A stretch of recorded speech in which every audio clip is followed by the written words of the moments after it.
efa ndresaka amin'izay tontolon'ny fandriam-pahaleman'izay ihany isika dia mandry tsy lavoloha any vahoaka eto Madagasikara amin'izao fotoan'izao raha tsy resaka ankoatry ny eto Antananarivo renivohitra isika dia nisy ny fiara-miasa vaovao napetraka eo anivon'ny voameran'ny fandriam-pahalemana sy ny polisy-pirenena ahafahana matondra izay fandriam-pahalemana izay ahafahany vahoaka ihany koa miaina ao anatin'ny filaminana. Anisy noho izany ny fiaonana na ahafahana nametraka ireo paikady samihafa ahafahana miatrika ao anatin'izay filaminana izay. Averina ny Andriamasom-Pokon'olo eny anivon'ny Fokontany 270 eto Antananarivo renivohitra. Androany dia nisy ny fivoriana niarahana ireo tompony andraikitry ny filaminana notarian'ny préfet de police ny général Ravernarivo Angelo niaraka tamin'ny lehiben'ny distrika ny tompony andraikitra avy amin'ny commune sy ny Fokontany ary ny polisy-pirenena.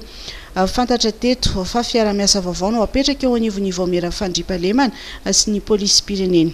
Fivoriana androany zany resaka voamerany fandriam-pahalemana zany hoe nisy fotoana zany efa nisy ny voamera fandriam-pahalemana ary mbola misy izy ankehitriny izay miara-miasa amin'ny police nationale izay efa miditra eny fotony mihitsy zany miaraka manao patrouille amin'ny équipe police nationale na amin'ny atoandro na amin'ny alina.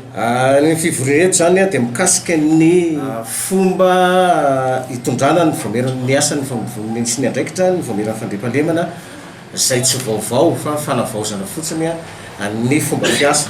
Izany hoe ny voameran'ny fandriam-pahalemana ankehitriny zany dia misy ny recrutement izay efa misy isa eo amin'ny 3,000 izy amin'izao fa raha ohatra ka mbola miampy dia misy ny fomba fiasa vaovao na ny fomba firecrutena ny reny olona miasa an-tsitrapo.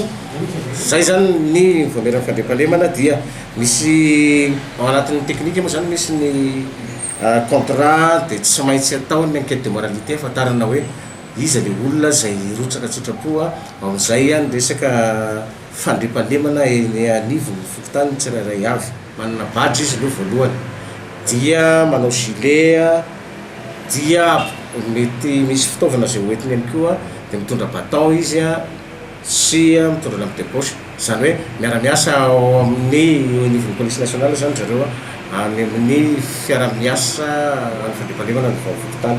Ny ahafahan'ny mponina miaina ao anatin'ny fandriam-pahalemana tanteraka no tanjona ankoatry ny fampitaovana dia ampitomboina ny isan'ny voamera fandriam-pahalemana eny anivon'ny Fokontany.